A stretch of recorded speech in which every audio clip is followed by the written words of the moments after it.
Historic castle, royal palace, family home. Windsor Castle, the longest continually inhabited castle in the world, official residence of Her Majesty the Queen, and destination of 1 million visitors each year. Down this hill and it'll be on your right hand side, sir. Just 23 miles west of London, the castle sits on its striking hilltop site, a potent symbol of the British monarchy. Built by William the Conqueror in the 11th century, Windsor has since been home to 39 monarchs. Each shaped the building to their own tastes and needs, and their legacy can be seen throughout the castle. Perhaps most notable was George IV, who in the 1820s gave Windsor its famous skyline, almost doubling the height of the castle's iconic round tower. And as kings and queens had done before him, George IV created magnificent new rooms, but his remain the most dazzling of all.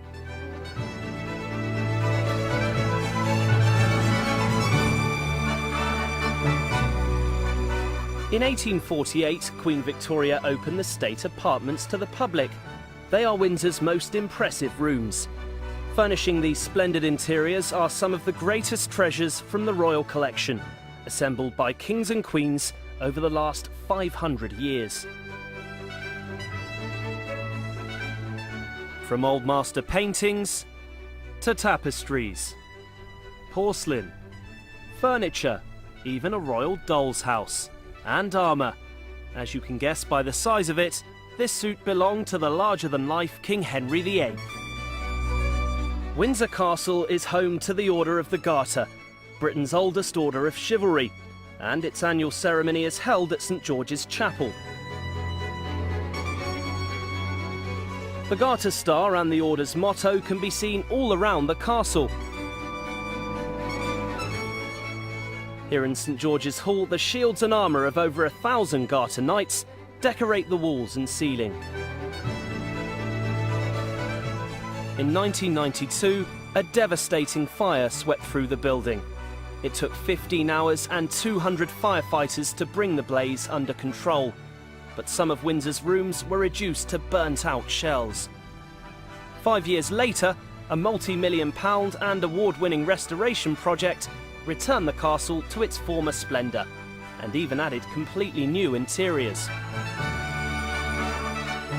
Today, Windsor is one of the world's few remaining working royal palaces, and the setting for grand ceremonial and state occasions.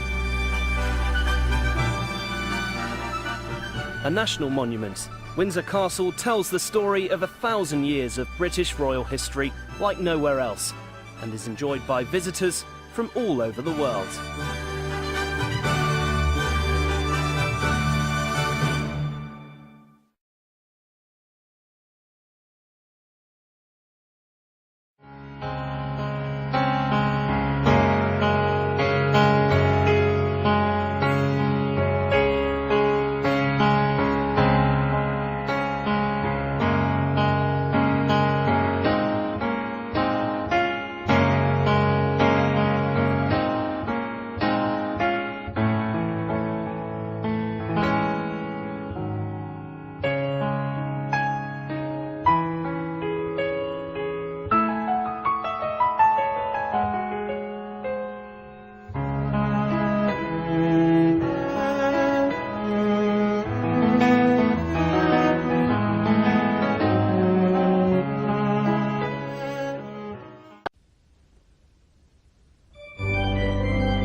"Send him to the Tower," a phrase that had struck fear into the heart of the English for nearly 1,000 years.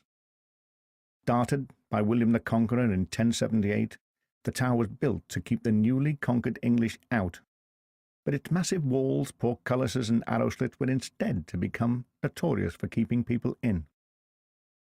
This prison wasn't for everyone, though. Only high-status political and religious prisoners got the privilege of being held here. Some of its famous inmates include Sir Thomas More, imprisoned for refusing to accept Henry VIII as a head of the church. He was beheaded and later made a saint in the Roman Catholic faith. The tragic princes in the Tower, allegedly victims of their Uncle Richard's quest for power. Not all prisoners have survived the test of time. Some are remembered only by the graffiti that they left on the walls during their long imprisonment. The walls of the Beauchamp Tower, especially on the first floor, are covered with graffiti, left by Tudor prisoners. Prisoners of the Salt Tower include John Balliol, the Scottish king, imprisoned here in 1296 for 3 years. Hugh Draper, an innkeeper from Bristol, accused of practising sorcery.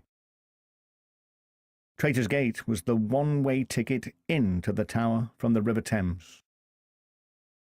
And Tower Green, the place where some of the great names of history have died, including 3 Queens of England: Queen Anne Boleyn, the second wife of Henry VIII, Catherine Howard, his 5th wife, and the Lady Jane Grey, who was queen for only 9 days, aged only 16.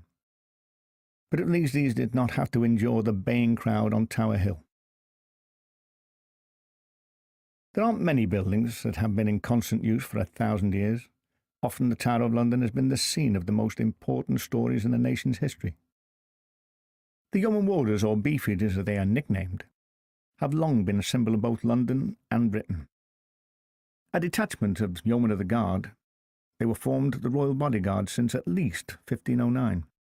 Their origins stretch back as far as the reign of Edward IV in the 15th century. The Tower of London is actually 20 towers, together forming a mighty defensive stronghold. The famous Norman White Tower is surrounded by 19 others, added later by medieval kings, along with a moat, battlement, portcullis and arrow slit to create the country's strongest fortress. For many centuries in the past, it would have been a vast stockpile of arms and armour, protected by a garrison of soldiers, and conveniently located on the River Thames. The White Tower is one of the most famous castle keeps in the world, built to awe, subdue and terrify Londoners, and to deter foreign invaders. It is now an iconic symbol of London and Britain. When it was built, the Tower of London was by far the tallest building in London, and it has remained a symbol of power ever since. But in addition to being a fortress, it has always served as a royal residence as well, and a very luxurious one at that. It is home to the crown jewels, the priceless symbol of British monarchy, still used on important state occasions. Legend says the kingdom and the tower will fall if the 6 resident ravens ever leave the fortress.